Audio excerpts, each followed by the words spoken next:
வள்ளலார் மெய்யியல் உணர்தல் வகுப்பு 60ல் இணைந்திருக்கும் அனைவருக்கும் வணக்கம். நாளைய தினம் அக்டோபர் 5ஆம் தேதி வள்ளலார் ஐயா அவர்களின் வருவிக்க உற்ற நாள். இந்த நாளின் சிறப்பை பற்றி நமக்கு விரிவாக எடுத்து உரைக்க முனைவர் ஐயா வே சுப்பிரமணிய சிவா அவர்கள் இணைந்திருக்கிறார். அவர்களை வரவேற்று உரையை தொடங்குமாறு அழைக்கிறேன். பெருஞ்சோதி அருட்பெருஞ்சோதி தனிப்பெரும் கருணை அருட்பெருஞ்சோதி எல்லா உயிர்களும் இன்புற்று வாழ்க வள்ளல் மலரடி வாழ்க வாழ்க. அன்பிற்கினியவர்களே, அனைவருக்கும் அன்பு வணக்கம். நமது வள்ளலார் பணியகம் ஒருங்கிணைக்கக்கூடிய வள்ளலார் மெய்யியல் உணர்தல் வகுப்பு 60ல் சந்தித்ததில் பெருமகிழ்ச்சி. இன்றைக்கு ஒரு சிறப்பு வகுப்பாகத்தான் எனக்கு பார்க்கப்படுது. காரணம், பெருமானாருடைய திரு அருட்பிரகாச வள்ளல் பெருமானாருடைய வருவிக்க உற்ற நாளை கொண்டாடப்பட இருக்கிற இந்த சூழலில் உலகம் முழுவதும் அதனுடைய வள்ளல் பெருமானாருடைய வருவிக்க உற்ற நாள் நடைபெற இருக்கிறது, சிறப்பாக நடைபெற இருக்கிறது.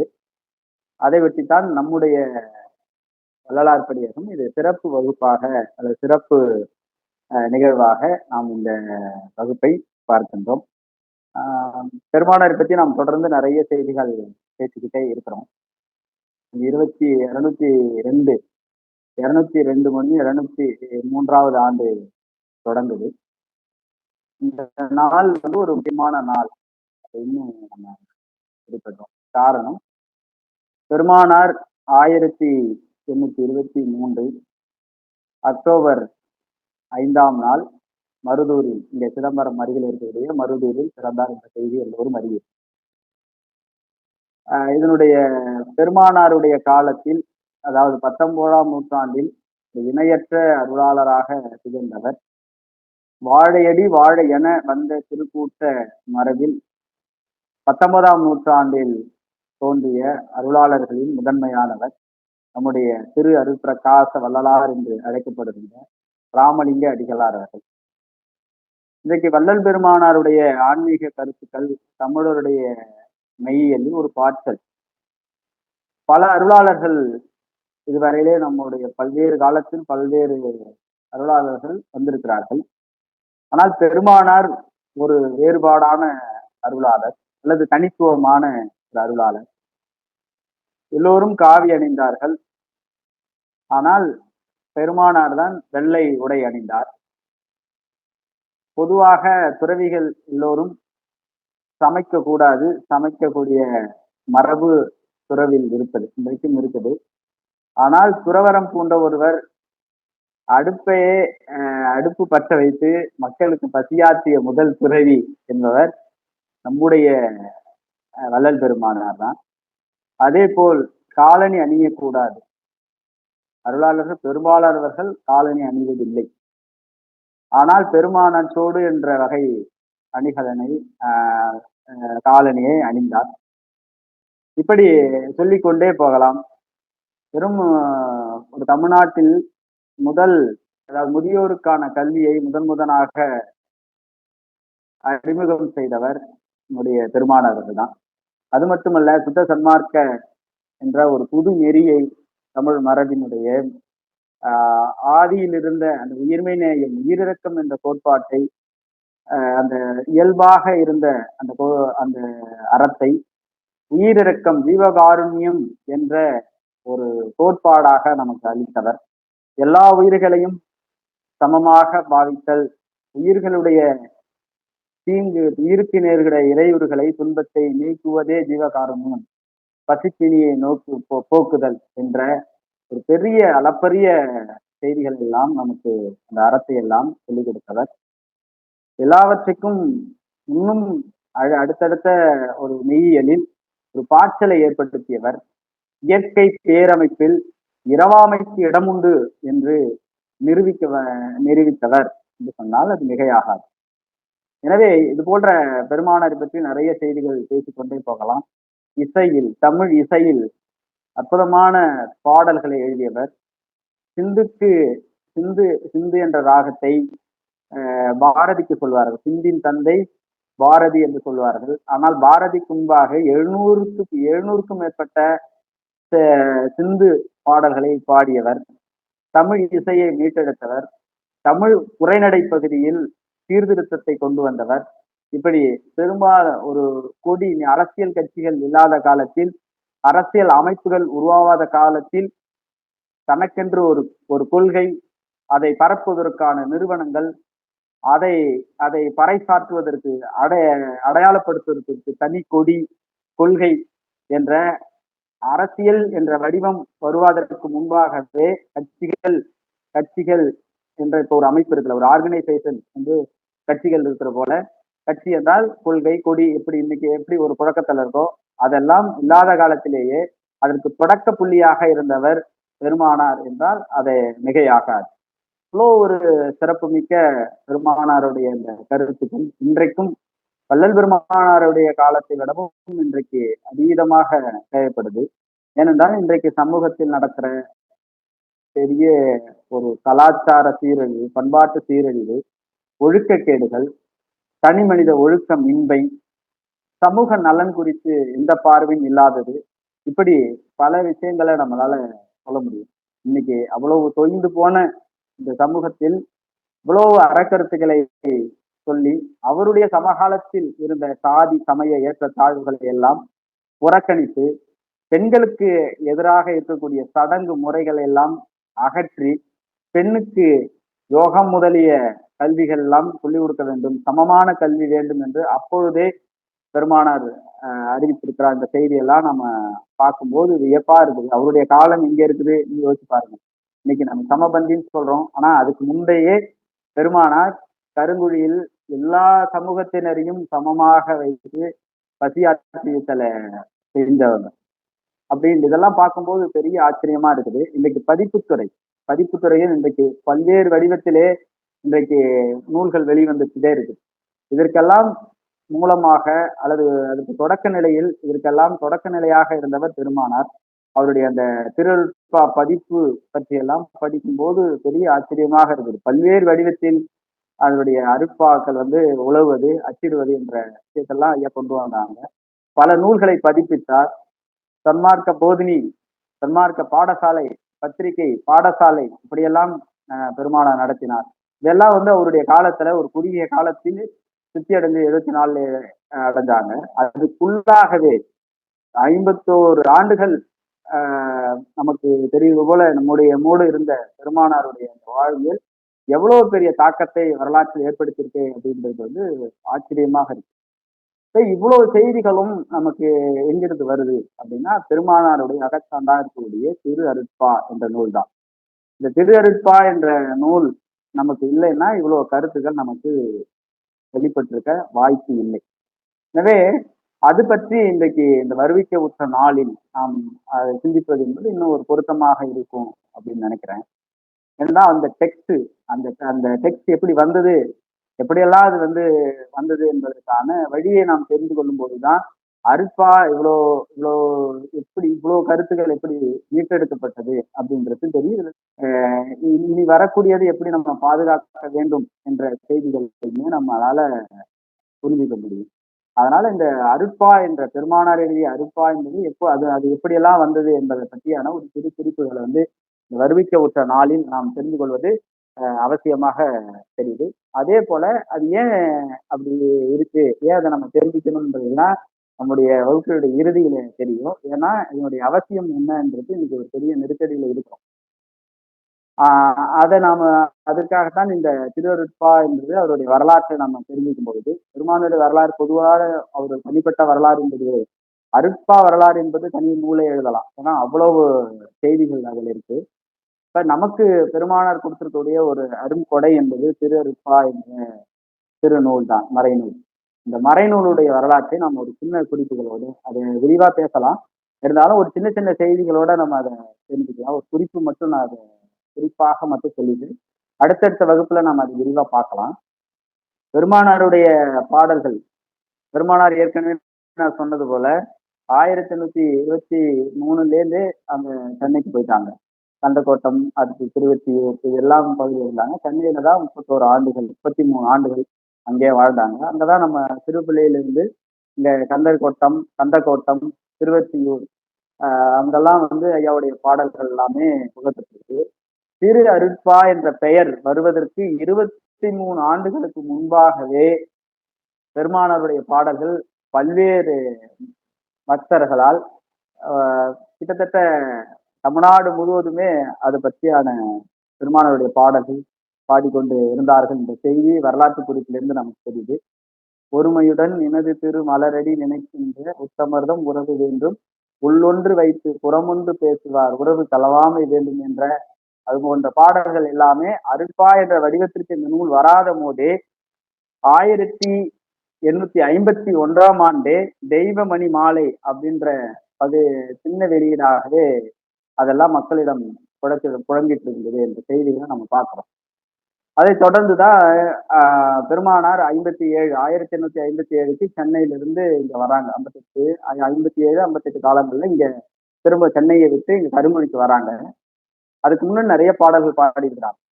அப்ப அங்க இருக்கும் பொழுது என்ன ஆகுதுன்னா, பெருமானாருடைய பாடல்களை வந்து பல பேர் பிழையா அச்சிட்டு கொடுக்க ஆரம்பிச்சிட்டாங்க பணத்திற்காக. நல்ல சுவையான நன்தமிழ்ல இருக்கும்போது மக்களை அதிகம் கவருது, இந்த பாடல்கள் ஈர்க்குது அப்படி என்பதனால பல பேர் அதை வந்து பெருமானாருடைய அனுமதி இல்லாமலேயே இன்னும் பிழையாக அந்த பாடல்கள் எல்லாம் இலக்கண அந்த பிழையோட விற்பனை பண்ணாங்க. அப்ப அதை வந்து சன்மார்க்க அன்பர்கள், குறிப்பாக நம்முடைய வள்ளல் பெருமானாருடைய மிக நெருக்கமாக இருந்த இறுக்கம் ரத்தன முதலியார் அவர்கள், அப்புறம் அது போன்ற நண்பர்கள் வந்து அதை வெளியிட்டவங்க, அதாவது பிழையாக வெளியிட்டவங்கள்ட்ட போயிட்டு இனிமே வந்து இந்த பிழையோடு வந்து வெளியிடாதீங்க அப்படின்னு சொல்லி அவங்களுக்கான அந்த இழப்பீட்டு தொகையையும் கொடுத்து அதை சரி பண்றாங்க. அதுக்கப்புறம் தான் திரு அருட்பாவை இவருடைய எல்லா பாடல்களையுமே தொகுக்கணும் அப்படின்றது எண்ணம் வந்து இறுக்கம் ரத்தின முதலியார் அவர்களுக்கு தான் முதல்ல வருது. தான் முக்கியமான செய்தி. அவங்கதான் முதல்ல வந்து பெருமானார்கிட்ட கேட்கிறாங்க. என்ன கேட்கிறாங்கன்னா, பெருமானார் இது மாதிரி வந்து உங்களுடைய பாடல்கள் எல்லாம் நான் தொகுக்கணும்னு நினைக்கிறேன், அதுல பாடல்கள் எல்லாம் அனுப்பி வைங்க, உங்களுடைய ஏடுகள் எல்லாம் எழுதின ஏடுகள் எல்லாம் அனுப்பி வைங்க அப்படின்னு சொல்றாங்க. அதுக்கு பெருமானார் வந்து அவர் ஒரு விஷயமாவே பார்க்கல, அப்படியே கடந்து போறாங்க. அதை பத்தியே அவருக்கு ஒரு எந்த எண்ணமுமே ஐடியாவே இல்லை. அப்படியே போயிட்டு இருக்கிற போது ஒரு கட்டத்துல திரும்பவும் வந்து ப்ரெஷர் பண்றாங்க. ஏன்னா இவ்வளவு பாடங்கள் இருக்கு, நான் வந்து இது பண்ண போறேன், தொகுக்க போறேன், நீங்க கொடுங்கன்னு பல கடித போக்குவரத்து நடந்திருக்குது. ஒரு கட்டத்துல என்ன ஆகுதுன்னா 30/12/1860 அது வந்து வள்ளல் பெருமானாருக்கு அதுக்கு முன்னாடி முதலியார் அவர்கள் சொல்றாங்க. இவ்வளவு கிட்டத்தட்ட 5 ஆண்டுகளுக்கு மேல தொடர்ந்து கேட்கிறாங்க. 1860 இந்த பணி தொடங்குது. 1860 இந்த பெருமானாருடைய பாடல்கள் எல்லாம் தொகுக்கணும் அப்படின்னு ரத்னமொழியார் அவர்கள் முயற்சிக்கும் போது பெருமானார் அதுக்கு வந்து அது பெரிய ஆர்வம் காமிக்கல. அதுக்கு பிறகுதான் தொடர்ந்து கடித போக்குவரத்து நடக்குது. ஒரு கட்டத்துல என்ன நடக்குதுன்னா, நீங்க அனுப்பாத வரையில் நான் வந்து ஒரு வேளை உணவு தான் நான் சாப்பிட போறேன் அப்படின்னு சொல்லி ஒரு கடிதத்தை ரத்தினமொழியார் அவர்கள் வள்ளலாருக்கு அனுப்புறாங்க. அதை பார்க்கும்போது அதிர்ச்சி அடைஞ்சிடுறாரு பெருமானார். உடனடியா என்ன சொல்றாங்க, நான் அங்க வந்து இது கொடுக்குற வரையில் நானும் வந்து ஒரு வேளை உணவு தான் எடுத்துப்பேன். இவங்க ரிப்ளையை கொடுக்குறாங்க. அந்த கடித போக்குவரத்து கடிதம் இருக்குது. 30/12/1860 கடித போக்குவரத்து நடக்குது. அதுக்கு பிறகு திரும்ப அதை அனுப்பி வைக்கும் போது கொஞ்சம் இருக்கிறதா அனுப்பி வைக்கிறாங்க. அதுக்கு பிறகு திரும்பவும் அப்பயும் அது ஃபில்ஃபில் ஆகலை, எல்லா பாடல்களும் வரல.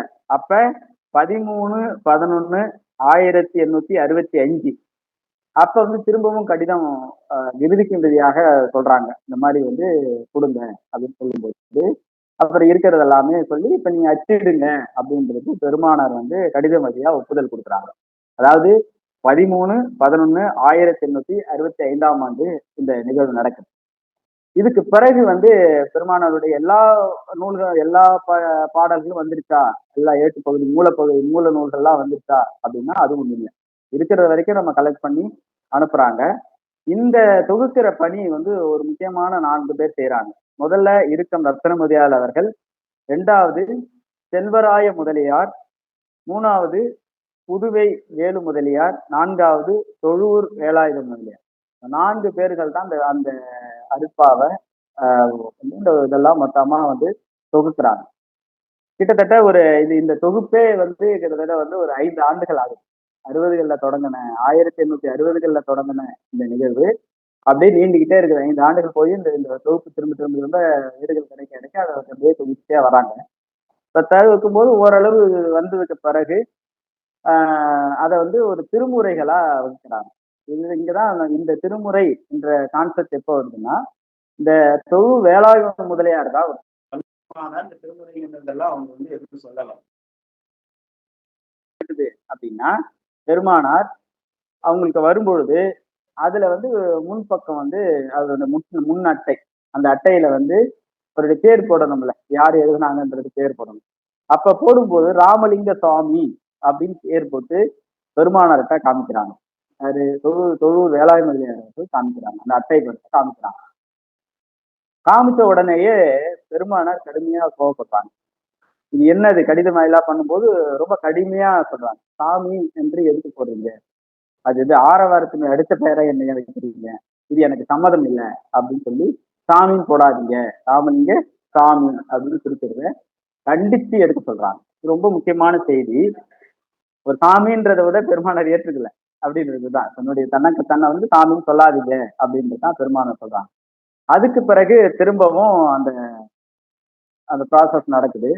திரும்ப எல்லாத்தையுமே தொகுத்துட்டு திரும்பவும் பெருமானார்ட்ட போய் கேட்கறாங்க. இது மாதிரி வந்து நாங்க தொகுத்துட்டோம், எனவே வந்து நீங்க வந்து பாருங்க அப்படின்னு திரும்ப காமிக்கும் போது நம்ம பேசுறோம்ல, திரு அருட்பிரகாச வள்ளலார் அப்படின்னு நம்ம ஒரு பேர் சொல்றோம்ல, இந்த பேரை பெருமானாருக்கு சூட்டியது வந்து அவருடைய சீடராக இருந்து தொழூர் வேலாயுத முதலியார் அவர்கள் தான். ஆனா பெருமானார் சொல்லும்போது அதையும் பெருமானார் ஏற்றுக்கல.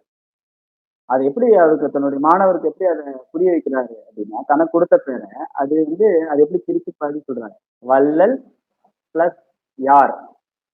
அப்ப திரு அருட்பிரகாச வள்ளலார் யார் அப்படின்ற தன்னுடைய பேரையே அவருக்கு புரியுற மாதிரி திரு அருட்பிரகாச வள்ளல் யார் அப்படின்னு சொல்லும்போது அது கடவுளைத்தான் குறிக்கும் அப்படின்றத வந்து அவர் பக்குவமா எடுத்து சொல்றாங்க. அதுக்கு பிறகுதான் கன்வின்ஸ் ஆகுறாருன்னு வச்சுக்கோங்களேன். அது கூட ஐயா வந்து அவங்களுக்கு புரியறதுக்காக அதை சொல்றாங்க. அப்படியே எப்படியோ வந்து அந்த நிகழ்வு வந்து நடந்து ஒரு வழியா வந்து தொகுக்கப்பட்டது எப்படி தொகுக்கப்பட்டிருக்குன்னா, முதல் 4 திருமுறைகள் தான் முதல்ல தொகுக்கப்பட்டது. 5ஆம் திருமுறை சில நூல்கள் வர வேண்டியது இல்லாதால, அதாவது பெருமானார் வந்து திருவெற்றியூர்ல பாடல்கள் பாடக்கூடிய சில பாடல்கள் வர வேண்டியது இருந்ததுனால அதை வந்து 5ஆம் திருமுறையில வைக்கலாம் அப்படின்னு கொஞ்சம் தொகுப்பதற்காக தொகுத்து வச்ச போது சில பாடல்கள் வராத காரணத்தினால 5ஆம் திருமுறையை அப்படியே நிறுத்தி வச்சாங்க. 6ஆம் திருமுறையை வந்து பெருமானாரே சொல்றாங்க, இப்ப யாரும் வெளியிட வேண்டாம், அதிதீவிரமான கருத்துக்களுடைய பாடல்களை தற்சமயம் நீங்க வெளியிட வேண்டாம், அது வந்து கடவுள் இப்பத்திக்கே அவரு கடவுள் சம்மதிக்கும் போது அதை வெளியிட்டா போதும் அப்படின்னு பெருமானார் தொழுதூர் வேலாயுத முதலியார் அவர்கிட்ட சொல்றாங்க. அதனால அப்படியே இருக்குது. அப்ப நமக்கு தயாராச்சு இப்ப வந்த பாடல்கள் வரையில் 1லிருந்து 4 திருமுறைகளாக வகுக்கப்பட்டு அது வெளியிடப்படுது. 67ல அந்த நூல் வந்து வெளியிடப்படுது. அது ரொம்ப முக்கியமான நூல். அதுதான் அருட்பா, திரு அருட்பா என்ற பாடல் பெயர் சுட்டோட வந்த முதல் நூல் என்பது அதுதான். அதுக்கு முன்னாடி நான் ஏற்கனவே சொன்னது போல இந்த தெய்வ மணி மாலை அப்படின்ற நூல் பதிப்பு வந்திருக்கே தவிர திரு அருட்பா என்ற இதோட வரல. 2வது இந்த 6 திருமுறைகளை ஏன் அவர் எடுத்தாங்க, 6 திருமுறையாக ஏன் பாடணும் அப்படிங்கிறதுல இந்த அது அது அதை யார் அந்த திருமுறைகளாக வகுப்பது யாரு அப்படின்னா, அவங்களும் தொழுதூர் வேலாயுத முதலியார் அவர்கள் தான். ஏன்னா அவரும் வந்து அந்த 6 சமயங்கள் 6 விதமான அந்த கருத்துக்களை இருந்ததுனால இந்த 6 என்பது மெய்யியல ஒரு முக்கியமான சொல்லாகவும் இருந்ததுனால 6 திருமுறைகளாக அதுக்கு பகுக்கப்பட்டிருக்கு அப்படின்றது தான் காரணமா இருக்கலாம் அப்படின்றதா வரலாற்று ஆய்வாளர்களும் அப்படிதான் அவர் இருந்தாரு அப்படின்றது நமக்கு தெரியுது. அதுக்கு பிறகுதான் அதுலதான் ஒரு முக்கியமான செய்திகள் வருது. அடிக்குறிப்புகளோடு அந்த அந்த நூல் வந்து வெளிவருது.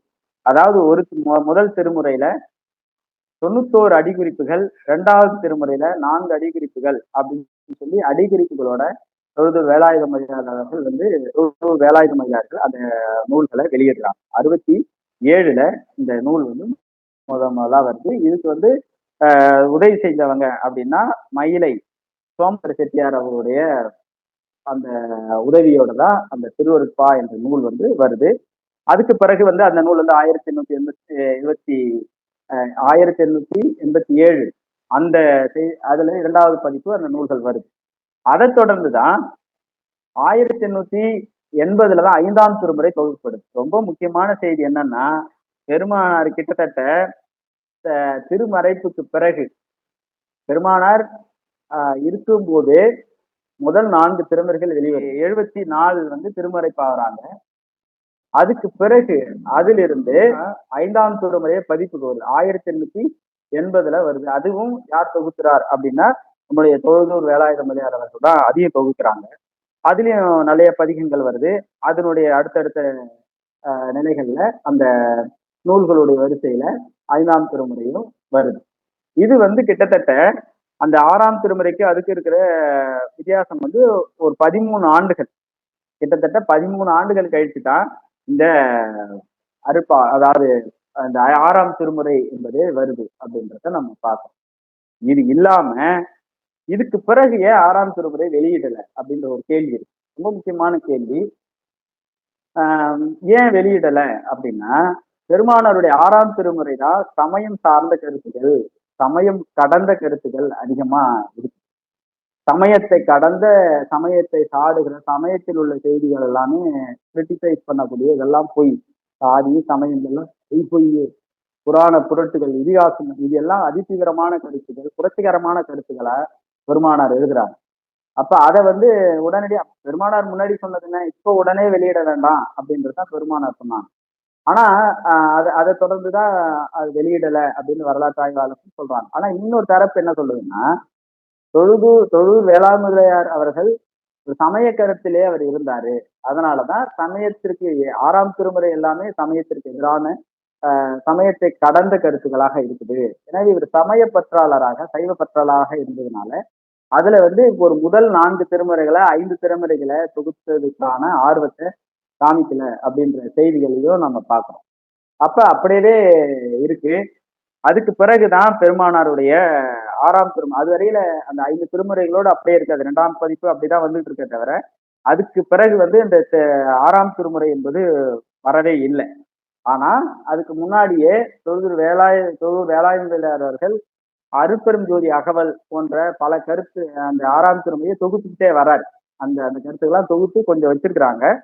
கிட்டத்தட்ட முதல் பகுதியில அருட்பெரும் ஜோதி அகவல் தொடங்கி அம்பலவர அப்படின்ற பகுதி முடிகிற வரையில 126 பதிகங்களும் இன்னொரு 172 தனிப்பதிகங்கள்லாம் ஏற்கனவே 6ஆம் திருமையாக தொழில் வேலாயுத தொகுத்து வச்சிருக்கிறாங்க. ஆனா வெளியிடல.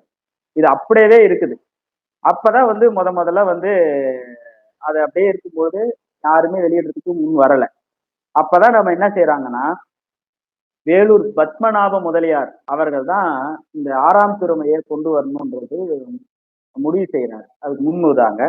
இவருக்கு ராகவலு நாயக்கர் அப்படின்ற பெங்களூரை சார்ந்தவரும் இவங்களும் தான் முயற்சி பண்றாங்க. பெருமானாருடைய 6ஆம் திருமுறையை கொண்டு வரணும் அப்படின்ற முயற்சி செஞ்சு, அதுக்கு அந்த 2 பேருடைய வேண்டுகோளுக்கு என்னங்க, நம்முடைய புலவர், அதாவது தமிழ் புலவர் தி.க. சுப்பராய செட்டியார் அவர்களுடைய பேர் உதவியினால 1885 6ஆம் திருமுறை என்பது அச்சிட்டு வெளியில வந்தது. அதுதான் 6 திருமுறைகள் வந்தக்கூடிய ஒரு முக்கியமான பதிப்பு. அதுலதான் வந்து உரைநடை பகுதி வருது. முன்னாடி எல்லாம் வெறும் பாடல்கள் மட்டும் வந்தது. இப்ப அப்படி வந்த அந்த நூல்ல என்னென்ன இருந்தது அப்படின்னா, முதல்ல வந்து இப்ப நம்ம பாக்குற 6ஆம் திருமுறை அது இல்லை. முதல்ல அருட்பெருஞ்சோதி வரும். அதனுடைய முதல் பகுதி என்னவா இருந்துச்சுன்னா, ஜீவகாருண்ய பகுதி. நம்ம சொன்னோம்ல, முதல் பகுதி பெருமானார் தர்மசாலை தொடங்கும் போது முதல் பகுதியை வெளியிட்டாங்க. அந்த பகுதி முன்பகுதியாகவும், பின்பகுதியில சமரச சுத்த சன்மார்க்க சங்க விண்ணப்பங்கள், சத்திய பெருவிண்ணப்பம், திருவிண்ணப்பம், சத்திய விண்ணப்பம், அற்புத பத்திரிகை, இப்படி மாதிரி உரைநடை பகுதி, கொஞ்சம் உச்சிடையா இருக்கக்கூடிய உரைநடை பகுதி, இது எல்லாம் சேர்த்து முதலாக ஒரே நூலாக அப்ப அதை வந்து அதுக்கு முன்ன அந்த 6ஆம் திருமுறை என்பது வந்தது. இப்ப பாருங்க, இது வந்து இதுக்கு முன்னாடி இருக்கு, இதுவரையில பார்த்ததுல பாத்தீங்கன்னா எந்த நூல்களுமே 1லிருந்து 6 திருமுறை என்பது ஒன்றா வந்ததில்லை. முதல் 4 திருமுறைகள் தனியா வகுக்கப்பட்டது. அப்புறம் காலத்துக்கு பிறகு 5ஆம் திருமுறை தனியா தொகுக்கப்பட்டது.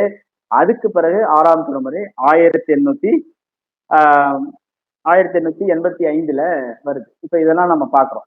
இதுக்கு பிறகு இதையெல்லாம் மொத்தமா கொண்டு வரணும் அப்படின்னு விரும்புறாங்க. அப்ப எப்ப கொண்டு வர்றாங்க அப்படின்னா, அதுக்கு ஒரு ஆள் முயற்சி பண்றாங்க. அதுக்கு ஒரு குழு முயற்சி பண்ணி, அதை யார் அந்த இது முயற்சி பண்ணாங்க? இந்த 6 திருமுறைகள்ல தொகுக்கும் போது முழுமையான தொகுப்பு 1992ல தான் இந்த 6 திருமுறைகளையும் சேர்த்து ஒரு நூலா, ஒரு பெரிய நூலா வருது. இந்த நூல்களுடைய யார் பொறுப்பா இருக்காங்கன்னா, இந்த பொன்னேரி சுந்தரம் பிள்ளை அவர்களால் திரட்டப்பட்டு கல்யாண சுந்தர முதலியார் அவர்களால் பார்வையிடப்பட்டு அதாவது ராமசாமி முதலியார் அவர்களால் அந்த இது வெளியிடப்பட்டது. இது போல இது ஒரு முக்கியமான 6ஆம் திருமுறை நம்ம கையில கிடைக்குன்னா இதெல்லாம் முக்கியமானது. அதுக்கு பிறகு நிறைய பேர் செஞ்சிருக்கிறாங்க.